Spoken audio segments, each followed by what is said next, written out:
Любителям спрашивать всякое ФТГ привет, остальным Вермейл в золотом. Лайки, подписки, ссылки в описаниях, да? Поехали! Значит, очередная школа, студенты, экзамены, вот это все, если точнее, магическая академия, в которой свезло учиться горемычному Альта. Правда, где-то за кадром прошел целый год обучения на одни только пятерочки. И вот уже наступил второй курс, к которому молодого допускать не хотят. Причина — отсутствие фамильяра, который категорически необходим для дальнейших мемов и схемов. Попыток было много, на все про все, так и быть, еще один день. Если до завтра не будет результата, отчисления. К счастью, Лилия, которая точно в ГГ не влюблена, готова и добрым словом поддержать, и пару недобрых в сторону руководства оформить. К несчастью, на том диалогом все, конец, пора идти в библиотеку, где, представляете, ни с того ни с сего на бедолагу упала какая-то книженция. И кто мог подумать, оказалось, на горемычного свалились как раз таки нужные необходимые записки о том, как призвать какое-то чудо. Подробности умалчиваются, буковки стерлись, но ничего, главное, печать осталась, и то ладно. Можно круг начертить, заклинания проговорить, и бим, бом, бум, бац, прямо перед Альто появилась какая-то демонесса. Зовут, говорит, Вермейл. И за такое положительное спасение от тысячелетнего заключения готовы исполнить прям любую просьбу. Тут, благо, молодой не растерялся и прямо-таки сразу по факту заявил. Хочет фамильярский контракт, с которым, опять же, повезло. Все прошло отлично, без казусов. И так случайно удачно оказалось, что мана, требуемая для подпитки подобных связей, в случае ГГ какая-то особенная, мощная, сильная. Проще говоря, не каждой животине такое подходит. Потому, очевидно, и не получалось раньше призвать хоть кого-то. Ну и ладно, важно, что сейчас все хорошо, потому можно и маны испробовать,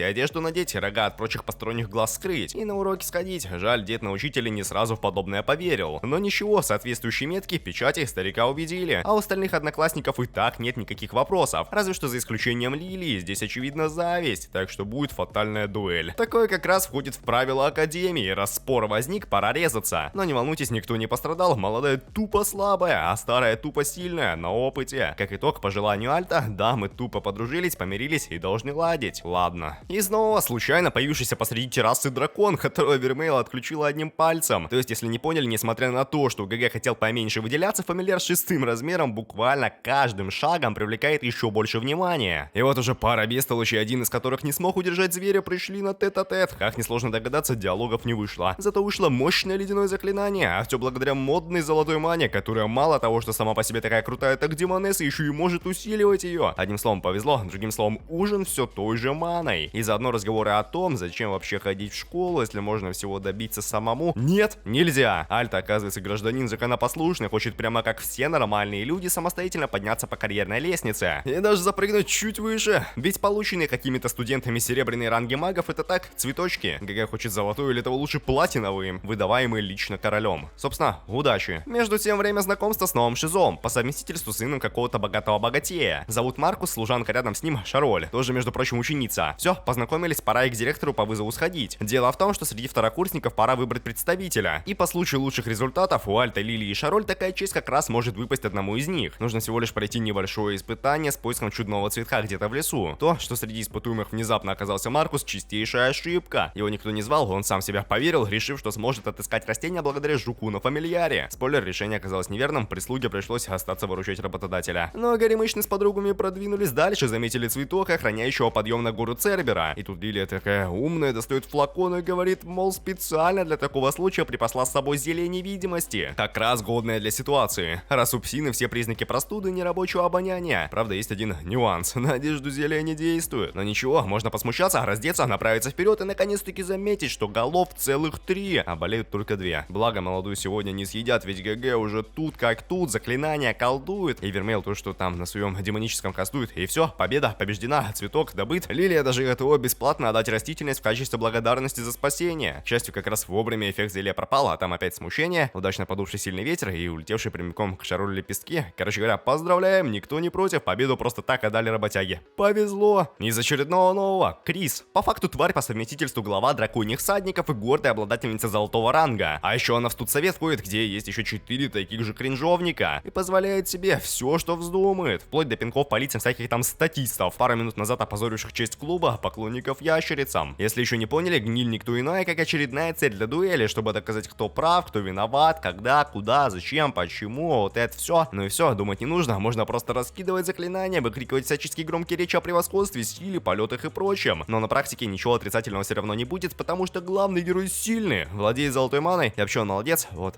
Я тоже молодец, поставьте лайк. К слову, как несложно догадаться, что Альта с Вермейл благодаря мощной мощи тоже умеет летать. Он забрались по ледяным осколкам, поздравляем с победой, и остальные тоже, да, поздравляют, толпы поклонниц ликуют, всем нужны подробности боя. И еще побольше фактов о самом Горемычном. К счастью, продолжения кринжа не будет. Тут как тут объявился учитель Обсидиан, говорит, мол, выигрыш это, конечно, хорошо, но впредь не стоит поспешно делать выводы и разбрасываться вызовами на дуэль, а то мало ли что. Что до проигравшей, так она теперь подрабатывает дворником. Ну и выздоровевший бедолага тоже за компанию с обидчицей. Теперь оба за все хорошее против всего плохого. Молодцы. А насчет ГГ с Демонессой, так у них продолжаются ночные передачи маны. Причем Альта в кои-то веке задался вопросом, почему все так и никак иначе. Ну в смысле, зачем использовать для подпитки фамильяра поцелуи, если это вообще-то прерогатива влюбленных? Так и что вы думали? Вермейл так и ответила. Она Горемычного любит, поэтому все честно, законно, по правилам. А чем понятно, что ничего не понятно. По такому поводу нужно сходить к учителю, расспросить про любовь, демонов, суккубов и прочих подробностях. Если коротко, опасения подтвердились. Твари действительно используют людей тупо для поддержания собственной жизнедеятельности. Но везде во всем есть исключения. И как же хорошо повезло, что наша ситуация как раз то самое. Да, видите, рогатая посылала ГГ просто так, от души, от чистого сердца. Но какие вам еще могут быть нужны доказательства? Вот именно. Поэтому лучше давайте покажу клиффхенгер. Обсидиан, представляете, вообще непростой учитель. Он какую-то бедолагу охмурил, зельем напоил. А на следующий день ее нашли в покрывшейся льдом комнате. Но об этом позже. А пока домашнее задание, которое с радостью скипну. Все, что вам нужно знать, требуется подготовить доклад про своего фамильяра. Для чего нужно со всех сторон и концов шестые размеры измерить, а Лили нужно внутрь пробраться, чтобы весь процесс воочию пронаблюдать. И как раз случайно попасть на момент расчетов объемов черепа. Так что про рога и главные тайные секреты опять никто не узнал, и ладно. Куда важнее еще один клиффхенгер, только этот уже пострашнее. С драконом уже ни в чем не виновата Крис. Помянем. Там еще был этот,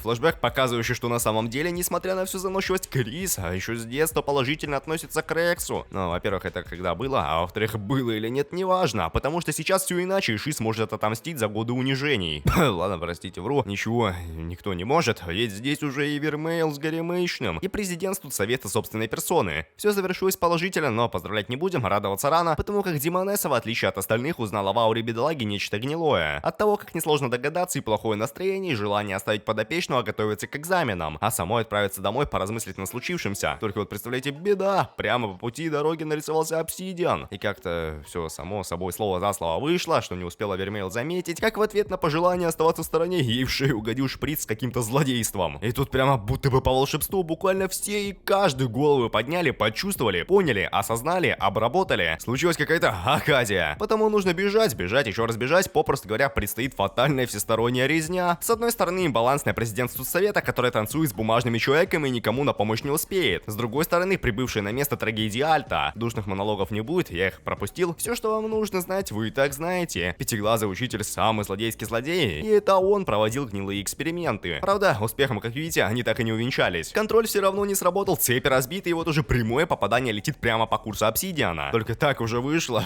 пробитым насквозь оказался Горемычный. По такому поводу могла даже быть вторая фаза ярости, но повезло, ГГ сам ринулся в объятия 6-го размера, чтобы все было хорошо и не было плохо, и вообще люди жили счастливо, здорово, и тут даже думать не нужно. Очевидно, Альта тоже один из людей, поэтому воскресить его не проблема. Вот то ли дело Шиз, вот это реальная беда. Взял, сам себя кольнул, в какой-то гибрид обратился и половину туловища от одного удара лишился. А там и Крис на драконе долетела, пару тычек оформить, и нет, ласхит не случился. Зато произошел финал битвы с бумагой.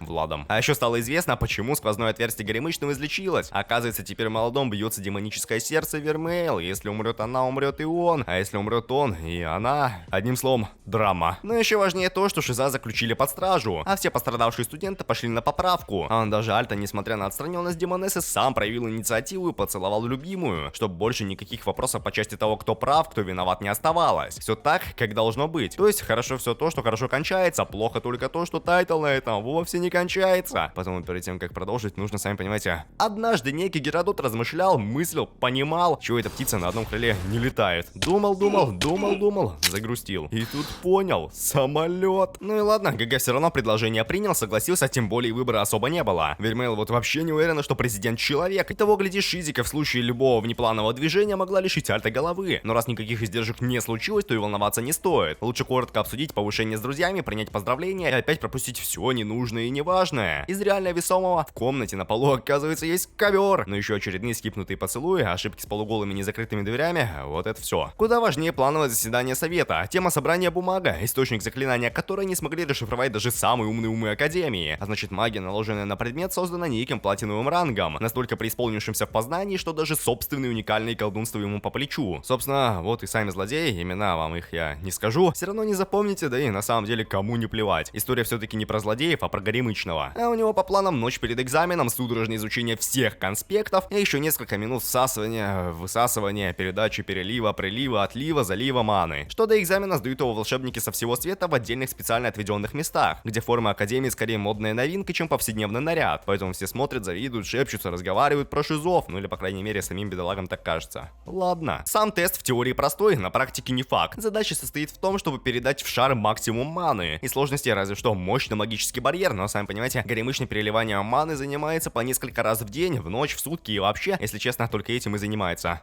Да. Значит, рассказываю, в чем мем. Сфера, как оказалось, полностью пронизана всякими магическими кругами и формулами, перенаправляющими потоки маны. Оттого самый верный и эффективный путь найти математику, усиливающую поток. Но что вы думали, молодой поступил еще умнее и начал подавать кринж по самому неиграбельному каналу. Оттого и пламя серебряным стало, и сам кристалл бим, бом, и все, треснул, хлопнул, щелкнул, сломался. Ущерб, к счастью, возмещать не придется, тест считается пройденным. Но это была лишь практическая часть, а еще осталась письменная, перед которой, конечно, нужно еще пару раз перелить ману где-нибудь в отдаленном углу. Этого хуже лишиться потенциального соседа по партии. Бедолагу поделил тот самый платиновый гнилой, чтобы занять вакантное место. Одним словом, беда. Другим трагедия, третьим резня, и так далее. А в общем, вы поняли, злой злодей оказался легендарным магом, получившим свой статус в самом раннем возрасте, сдав абсолютно все экзамены с первого раза на высшие баллы. А теперь он вот сорвал нынешние тесты. Причина — желание поделить вообще весь мир, потому что все прогнило, ничего святого не осталось. Только проблема в том, что для осуществления задуманного нужна плюс-минус такая сила, как у Демонессы. Но не стоит печалиться, никаких замков не будет, и цепи того ничего не удержат, потому что независимо от плачевного состояния ГГ есть еще та самая книженция по счастливой случайности, взятая с собой. Причем вся магия в том, что помимо Вермейл на страницах осталась также часть мага, создавшего рукопись. Автор букв, чтобы вы знали, некая Фатема, основательница магии, первая, кто смог умело жонглировать законами природы. И как же хорошо, как же повезло, что пока Альта с колдуньей беседуют, гниль тупо стоит в стороне, потому что правильно, все легко, просто и понятно. При помощи самых лучших качеств пора отправиться в воспоминания Демонессы, находящейся вне пространства и времени, то есть туда, где никто никому ничего плохого сделать не сможет. Зато ГГ еще как сможет, может и должен понять и принять то, почему фамильяр когда-то давно навлекла на людей беду и сама попросила заточить ее, пока не случилось еще чего-то отрицательного. В общем, флешбэк. В детстве Вермейл была бедной несчастной ребенкой, живущей в приюте, и тем не менее не унывала, не отчаивалась, радовалась и приятно проводила время, потому что добрая положительная монахиня, в отличие от прочих людей, не имела к бедолаге никаких претензий, даже помогала рога спрятать. Но в один ненастный день какие-то хулиганы прознали, заметили приколы и все закидали ребенку камнями. А потом пришла старшая сестра из приюта, смотрит, а там рог. Но ничего плохого не последовало, в церкви все понимали. Правда, народ во всякие сказки верил, а там еще эпидемия началась, и раз демоны плохие, сложились 2 плюс 2, стало ясно, кто во всем виноват. И вот напротив приюта уже собралась целая толпа разъяренных работяг. А монахиня к ним вышла и говорит, мол, ну нельзя так, нельзя, а Вермейл пришлось бежать, но куда и как непонятно, неясно, повсюду люди хотят расплаты, расправы, ищут рогатую. А она, что вы думали, решила повернуть назад, а там, ну понимаете, летающие ноги. И все, тут-то наступила, случилась шиза, от города осталась яма. И это, так сказать, только начало, а дальше было хуже, дальше были сплошные деления и математика, продолжавшиеся 200 лет до того, как Фатема спрятала Вермейл в книжку. Но Альта на все это посмотрел, послушал и решил: все хорошо, поэтому сопли, слезы, слюни, как раз то, что нужно, а еще нужен поцелуй. А еще, ну, если вам вдруг не плевать, чем все закончилось со злым злодеем, то вот смотрите, резня. А нет, простите, вру, пришла вторая колдунья и прямо с порога говорит: все, до свидания, время вышло, пора прощаться. Снаружи что-то, кто-то вот-вот прорвет барьер, так что, ладно, удачи, успехов и всего хорошего. Фатема вон тоже пожелала любви, здоровья, семейного благополучия, потому что все должно быть хорошо и не должно быть плохо. Для прогресса и развития даже, видите, Горемычного начали тренировать в студсовете. А знаете для чего? Правильно, чтобы Альта стал сильнее и смог защитить Вермейл в будущем, то есть продолжение этого прекрасного аниме. Оставшиеся 90% я тоже скипну, потому что меня забанят или уже забанили. Ставьте классы, пишите анекдоты и, не знаю, пока.